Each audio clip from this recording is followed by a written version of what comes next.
பெரியார் 95 வயது வரை தொண்டாற்றியவர் என்றாலும் எப்பொழுதும் இளைஞர்களின் மனநிலையில் இருந்தே சிந்தித்தவர். மக்களிடத்துல பெரிய வேலை செய்ய வேண்டியது, கடினமான நோவு, பத்திரிட்டு போட்டு ஆகாது, மருந்துகள் கொடுத்து ஆகாது, கிணிக்கணும். மேஜர் ஆபரேஷன் பண்ணாதான் நம்ம புத்தி உருப்படி ஆகும். காலங்களையும் தூரங்களையும் கடந்த தொலைநோக்கு சிந்தனையாளர். ஒவ்வொருவர் சட்டை பையிலும் கம்பியில்லா சாதனம் இருக்கும் என்று இனிவரும் உலகம் நூலில் அவர் எழுதியது இன்று செல்போனாய் அனைவரின் பாக்கெட்டுகளிலும் சிணுங்குகிறது. ஒருவரின் உருவம் பார்த்து இன்னொருவர் பேசிக் கொள்வார் என்றார்.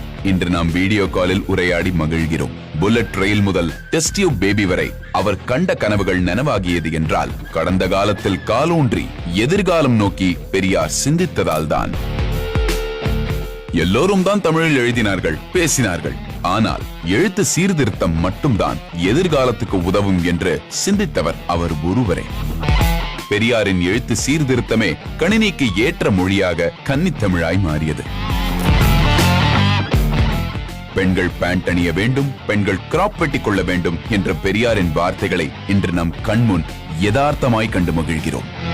விதவை என்ற வார்த்தைக்கு ஏன் ஆண்பால் இல்லை என்று மொழியின் சட்டையை பிடித்து உலுக்கி வாழ்க்கையில் மட்டுமல்ல வார்த்தையில் கூட ஏற்றத்தாழ்வு கூடாது என்றார். தாய்மார்கள்லாம் நாளைக்கு நீங்க ஏரோப்ளைன் ஓட்டணும், சந்திர மண்டலத்திற்கு போய் குடியிருக்க வேணும். திருநங்கைகள், மாற்றுத்திறனாளிகள் என்று வேறுபாடு காட்டாத வார்த்தைகளுக்கு விதை விதைத்தவர் அவர்தான்.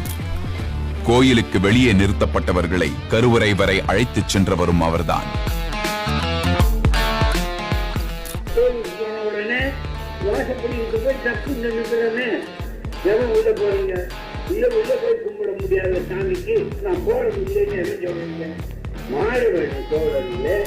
சாதியம், ஆணாதிக்கம் என்ற ஒடுக்குமுறைகளை சமூகத்தில் இருந்து வெளியேறச் சொன்னவரும் அவர்தான். பெண் ஏன் அடிமையானாள் என்று கண்டுபிடித்து சொன்னவரும் அவர்தான்.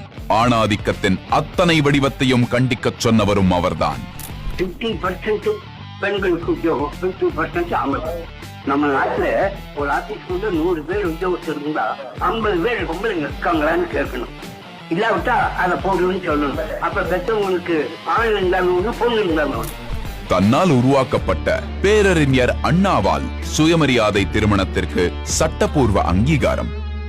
தன் ஈரோட்டு குருகுல சீடர் முத்தமிழ் அறிஞர் கலைஞரால் அனைத்து சாதியினரும் அர்ச்சகர் சட்டம் என்று தன் கொள்கைகள் சட்டங்களான சாதனைகளை கண்முன் கண்டவர் பெரியார். அவர் இறந்த பிறகும் பெண்களுக்கு சொத்துரிமை, சமத்துவபுரம் என்ற அவரது உறங்காத கனவுகள் உயிர் பெறுகின்றன. இந்தியாவிலேயே